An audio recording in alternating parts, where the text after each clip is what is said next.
बिस्मिल्लाहिर्रहमानिर्रहीम। अस्सलाम वालेकुम दोस्तों, मैं हूँ इशफाक अहमद अब्बासी और आप देख रहे हैं जानिए विद इशफाक अब्बासी। आज हम दुरूद शरीफ के हवाले से दूसरी नशिस्त करेंगे और इसमें भी हम इंशाल्लाह ये जानने की कोशिश करेंगे कि दरूद और सलाम के क्या फ़ज़ाइल हैं।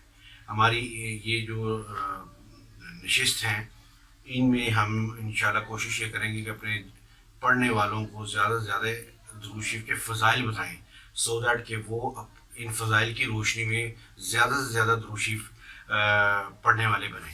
देखें, कुरान करीम में अल्लाह ताला खुद इरशाद फरमाते हैं कि मैं और मेरे फरिश्ते ए मोहम्मद सल्लल्लाहु अलैहि वसल्लम आप पर दुरूद भेजते हैं। अब इससे बड़ी सआदत बीइंग एन उम्मती हम लोगों के लिए कितनी बड़ी है कि अल्लाह ताला और उनके फरिश्ते, अल्लाह के फरिश्ते आप सल्लल्लाहु अलैहि वसल्लम पर दुरूद भेजते हैं, तो हम फिर क्यों ना भेजें। दुरूद शरीफ में सारे ही दुरूद कबूल हैं, जैसे कि मैंने पिछली नशिस्त में कहा था कि सारे ही दुरूद शरीफ कबूल हैं, लेकिन जो अफजल तरीन दुरूद है वो है दुरूद इब्राहिमी। दुरूद इब्राहिमी वो दुरूद है जो कि हम नमाज में पढ़ते हैं।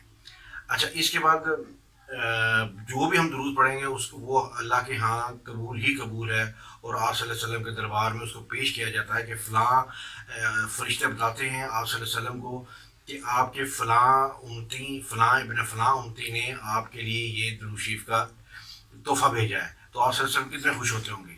एक वाक़या मुझे याद आ गया कि सहाबा तशरीफ़ फरमा थे और आप सल्लल्लाहु अलैहि वसल्लम क़यामत के मंजर कशी फरमा रहे थे और बता रहे थे कि पुल सिरात से गुजरना होगा जो कि बाल से बारीक होगा, लोग कट कट कर गिर रहे होंगे, बहुत मुश्किल और नाजुक सूरत हाल होगी। तो सहाबा ने सुना तो गम तारी हो गया। अब सहाबा की इस गम की कैफियत को देखकर जब आप सल्लल्लाहु अलैहि वसल्लम ने देखा तो आप सल्लल्लाहु अलैहि वसल्लम पर भी गम की कैफियत तारी हो गई। तो इतनी देर में चार जो सबसे बड़े मलाइका हैं, मलाइका के सरदार हैं, फरिश्तों के जो सरदार हैं, चार मलाइका अल्लाह के इज़्न से, अल्लाह की इजाज़त से आप सल्लल्लाहु अलैहि वसल्लम के दरबार अक़दस में पहुँचे।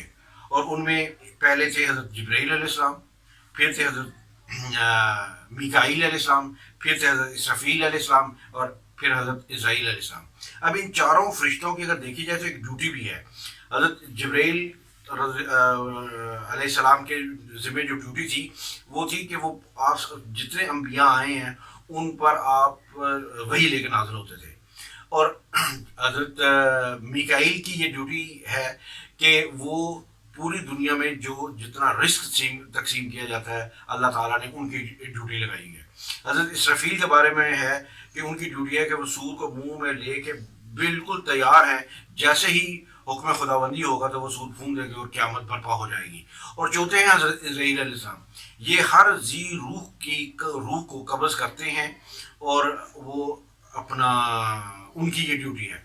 अच्छा, जो ये चारों जो मैं आपको वाक़या बताना चाह रहा हूँ दुरूद शरीफ के हवाले से, हम अंदाज़ा करें कि रूहुल बयान में ये वाक़या आया जो कि मैं बता रहा हूँ आपको कि चारों जब सरदार मलाइका आप सल्लल्लाहु अलैहि वसल्लम के दरबार अक़दस में पहुँचे तो उनमें से हज़रत जिब्रील अलैहिस्सलाम ने अर्ज़ की, या सल्लल्लाहु अलैहि वसल्लम आपकी और आपके सहाबा की इस कैफियत को देखते हुए अल्लाह ताला ने हमें आप तक रसाई हासिल फरमाई है और फरमाया है कि मैं जिब्रील कहते हैं कि मैं वादा करता हूँ कि जिस शख्स ने ज़िंदगी में आप पर 10 दफ़ा दुरूद शरीफ पढ़ा होगा, सिर्फ 10 दफ़ा, तो मैं उसको खुद हाथ पकड़कर बिजली की तेज़ी से पुल सिरात से गुजार दूंगा। आप अंदाज़ा करें कि ये कितनी बड़ी शहादत है।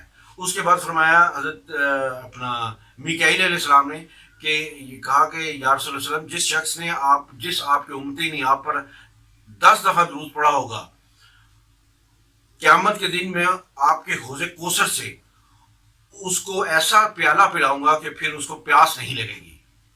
फिर हज़रत इसराफील अलैहिस्सलाम ने कहा कि या रसूल अल्लाह, आपके जिस उम्मती ने आप पर 10 दफ़ा दुरूद भेजा होगा, 10 दफ़ा दुरूद पढ़ा होगा आप पर, मैं उसके लिए हुज़ूर अकरम अल्लाह के हुज़ूर ऐसा सजदा करूँगा कि जब तक कि उसकी बख्शिश ना करवा लूँ सजदे से सर नहीं उठाऊँगा। फिर फरमाया हज़रत इज़राईल अलैहिस्सलाम ने, जो कि रूह कब्ज़ कर, उन्होंने फरमाया कि मैं जिस शख्स ने आप पर 10 दफ़ा ज़िंदगी में दुरूद पढ़ा होगा, میں اس آپ کے اس امتی کی ایسے روح قبض کروں گا جیسے میں انبیاء کی روح کو قبض کرتا تھا. اب اندازہ کریں کہ صرف کتنی دفعہ 10 دفعہ چاروں ملائکہ نے 10 دفعہ کو اہمیت دی ہے. اس کا مطلب ہے کہ یہ کتنی کم تعداد ہے کہ اگر ہم پڑھ لیں تو ہمیں انعام کیا ملے گا, کیا انعام ملے گا. اور اس کے بعد آپ صلی اللہ علیہ وسلم ایک دفعہ ایک اور واقعہ مجھے یاد آ گیا کہ آپ صلی اللہ علیہ وسلم ایک دفعہ منبر پر تشریف فرماتے جا رہے تھے, پہلا قدم رکھا تو آپ صلی اللہ علیہ وسلم نے آمین کہا, دوسرا قدم جب رکھا تو بھی آپ نے آمین کہا, تیسرا قدم جب رکھا تو بھی آپ صلی اللہ علیہ وسلم نے آمین فرمایا. تو صحابہ نے کہا یا رسول اللہ علیہ وسلم آج آپ اپنا حسب معمول آپ نے تینوں دفعہ 3 قدم چڑھے ہیں اور تینوں دفعہ آپ نے آمین کہا ہے. تو آپ صلی اللہ علیہ وسلم فرمایا کہ ابھی جبرائیل آئے تھے اور انہوں نے 3 بددعائیں کی ہیں اور میں نے اس پر 3 دفعہ آمین کہی. اب بددعا دینے والا کون ہے؟ امام الملائکہ. اس پر آمین کہنے والا کون ہے؟ امام الانبیاء. اس کے بعد کوئی ہلاکت کی اگر کوئی چیز نہیں رہ جاتی. وہ کیا تھا؟ پہلا یہ تھا کہ حضرت جبرائیل نے کہا یا رسول اللہ علیہ وسلم جس شخص کے سامنے آپ کا نام لیا جائے, جس شخص کے سامنے آپ کا نام لیا جائے اور وہ آپ پر درود نہ بھیجے, اللہ تعالیٰ کا ارشاد ہے کہ وہ شخص برباد ہو جائے, وہ شخص برباد ہو جائے. تو میں نے کہا آمین. پھر کہا کہ یا رسول اللہ علیہ وسلم جس شخص کو رمضان کے روزے ملے ہوں, رمضان کا مہینہ ملا ہو اور وہ اس میں اپنے رب کو نہ منا سکا ہو, رب کو منا کر جنت حاصل نہ کر سکا ہو, تو وہ بھی بدبخت ہے. تو آپ صلی اللہ علیہ وسلم فرمایا کہ میں نے کہا آمین. پھر تیسرا کہا کہ جس شخص کے والدین دونوں یا ایک کوئی بھی ان کو بڑھاپے میں ملے اور وہ ان کی خدمت کر کے اپنے رب کو راضی نہ کر لے تو وہ بھی بدبخت ہے, وہ بھی ہلاکت میں گیا. تو میں نے کہا آمین. اب اندازہ کریں کہ یہ جو میں نے 2 واقعات بتائے ہیں. اور ایک اور بات میں کہوں کہ کہتے ہیں کہ آپ صلی اللہ علیہ وسلم کے سامنے جس شخص کا صحابہ نے پوچھا یا رسول اللہ بخیل شخص کون ہے؟ تو آپ صلی اللہ علیہ وسلم نے فرمایا کہ جس کے سامنے میرا نام لیا جائے اور وہ مجھ پر درود نہ بھیجے. تو اس لیے ہمیں اپنے نبی صلی اللہ علیہ وسلم پر 24 گھنٹے دل میں درود شریف پڑھتے ہی رہنا چاہیے.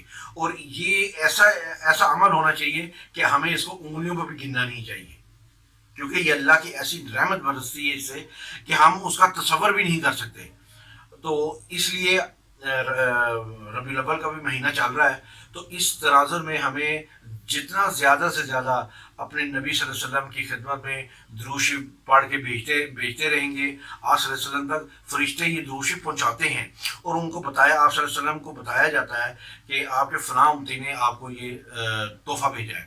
اب اندازہ کریں کہ جب مسجد نبی میں ہم جاتے ہیں تو آپ صلی اللہ علیہ وسلم خود وہ درود شریف سنتے ہیں. جب ہم درود شریف پڑھتے ہیں تو خود درود شریف سنتے ہیں, اور جب ہم کہیں دور سے بھیجتے ہیں تو بھی ہمارا درود شریف قبول اللہ تعالیٰ کی بارگاہ میں قبول ہونے کے بعد آپ صلی اللہ علیہ وسلم تک پہنچایا جاتا ہے کہ یہ قبول ہی قبول ہے. تو ہمیں اس لیے آپ صلی اللہ علیہ وسلم کو زیادہ سے زیادہ ہدیہ پیش کرتے رہنا چاہیے درود شریف کا. اللہ تعالیٰ ہمارا کہا سننا قبول فرمائے. اور آپ سے بھی یہ گزارش ہے کہ آپ بھی درود شریف کی زیادہ سے زیادہ کثرت کریں, اور میں بھی انشاءاللہ اس پہ عمل کروں گا. السلام علیکم ورحمۃ اللہ وبرکاتہ.